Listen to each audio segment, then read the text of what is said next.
Hello, I am here with Clara. It is Hill Farmstead's Grisette. I think that they just mean like a lower alcohol saison by saying Grisette. It's 4% alcohol. Yeah, it's our lowest alcohol saison, I believe.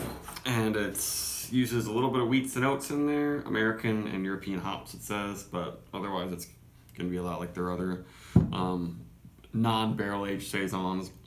On their new website, they now say that just about all of these beers are aged in foeders, which are, giant barrels, but probably just briefly, because they've never really advertised that before and say on the bottles.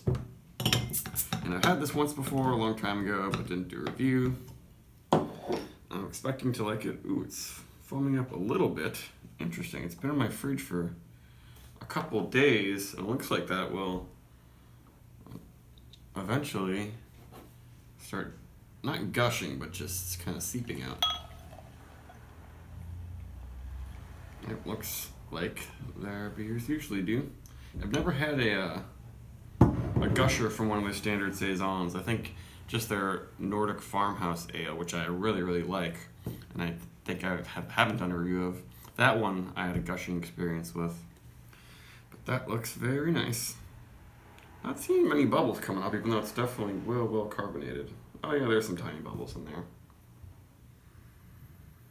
And just, this is what Hill Farmstead beers smell like. A nice, lemony, funky, kind of grassy. This one seems like, I'm noticing hops, especially in the aroma. It's not dry hopped, but it is very fresh. It was bottled May 15th, 2019, so it's a little over 2 months old. So it's pretty fresh for these beers, because sometimes they let them bottle condition for several months. Yeah, maybe it's this one's just extra Brett forward or something, because usually you don't get a lot of Brett notes, but there's some kind of like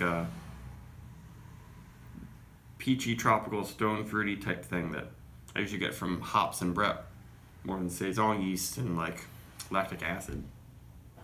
But I like that. Yeah, it reminds me of their dry hop Brett beer, Dorothy, actually.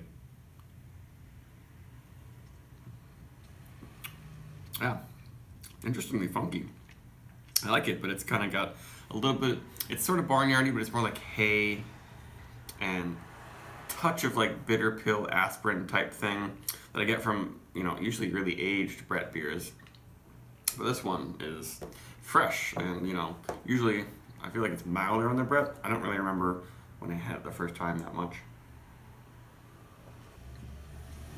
Really refreshing. It's not too watery for 4%, to use a term I don't like to use.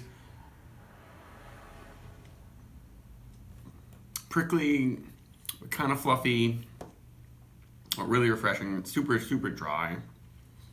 And it's not as lemony. It's definitely more of a overripe tropical fruit, earthy notes coming from the Brett. It reminds me a little bit of Orval too, but not super hard to handle Brett. Like, it's not advanced Brett where it's like mushroom and really smells like horses and manure almost. It's not challenging.